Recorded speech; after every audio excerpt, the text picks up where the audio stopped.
своем телефонном справочнике я не пишу имена и адреса.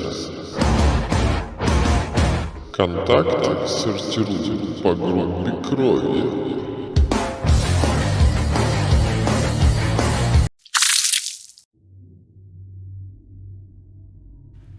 Попадая в долину нежити, странники вступают в опасный путь переосмысления своей судьбы и жизни, а также борются за свое дальнейшее существование против опасных мертвецов и духов.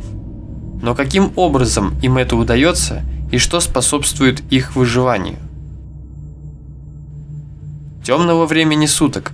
Вы попали в долину нежити, и мы продолжаем разбирать, как выживают путники среди мира мертвых. Рассмотрим значимость фракций в долине нежити и как образовались такие объединения. Первые существа, оказавшиеся на грани своей смерти и попавшие в долину, получили такие названия, как странствующие путники, блуждающие путники, скитальцы и другие похожие названия. Оказавшись в новом мире, эти уже не живые, но еще не мертвые существа столкнулись с неизвестной и в то же время непонятной для них природой загадочного места. Скитальцы были обречены на очень недолгое и крайне тяжелое существование, защищаясь от орд нежити. Мрак, обусловленный отсутствием естественных источников света, наличие различного рода аномалий, нарушение восприятия пространства и времени – все эти факторы сделали блуждающих путников крайне уязвимыми к опасностям долины нежити. Бывшие когда-то представителями разных цивилизаций опустились до уровня первобытных дикарей, опасающихся всего и вся вокруг, в том числе и себе подобным обитателям долины. Что неудивительно, ведь скитальцы попадают в долину из совершенно различных миров, представители которых друг для друга являются столь же чудными и непонятными, как и огромное количество нежити, населяющие этот неизвестный мир. Так бы и оставались блуждающие путники дикарями, скрывающимися от опасности долины, если бы не желание выживать. Когда путников было больше, и они могли собираться в крупные группы, находили крепкие развалины и руины, подлежащие ремонту. И несмотря на трудность обороны в долине нежити, существует объединение, которое ставит своей целью помощь путникам в поиске жизненного пути и переосмыслении их прошлой жизни. Эти благородные группы стремятся создать оазисы безопасности и силы, в основном в ветхих поселениях, предоставляя путникам не только защиту от угрозы нежити, но и поддержку в борьбе с внутренними тревогами и темными искушениями. Данное объединение было образовано в качестве главного содружества других разных групп и сообществ. Имея в составе своего населения опытных исследователей, воинов и других мастеров своего ремесла, конгломерат блуждающих путников способен поставить на ноги и перевоспитать любого попаданца под реалии местного пространства. Начало своего существования конгломерат берет с образования первого поселения, находящегося когда-то в первом постоянном убежище под названием «Первая надежда». Но затем на развалинах шахтерского городка, являющимся осколком одного из миров, из которых как лоскутное одеяло сшита долина, становится новое постоянное место обитания странников, получившее такое название как обитель. Территория, на которых находились укрепления обители, пережили множество событий, из-за которых впоследствии несколько раз переживало крупные налеты мертвых армий, а укрытия превращались в руины.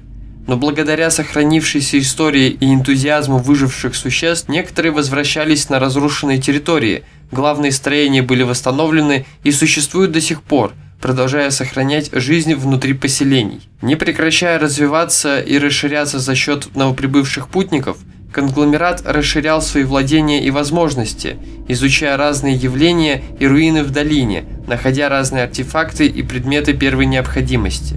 В конгломерате сформировались группы и ремесла, отвечающие за социальное взаимодействие, организованную армию и другие важные направления, способные поддержать жизнь и защиту поселений, а также появилось производство пищи. Благодаря своей истории, о которой также будет рассказано в дальнейших выпусках, конгломерат образовал герб, который носят многие жители этой фракции, проговаривая значимые для них слова «никто, ничто и никогда». Никто не окажется в беде, Ничто не сможет их победить, и никогда они не сдастся. Существуют также и малые объединения, которые сотрудничают с конгломератом или находятся в составе данной организации.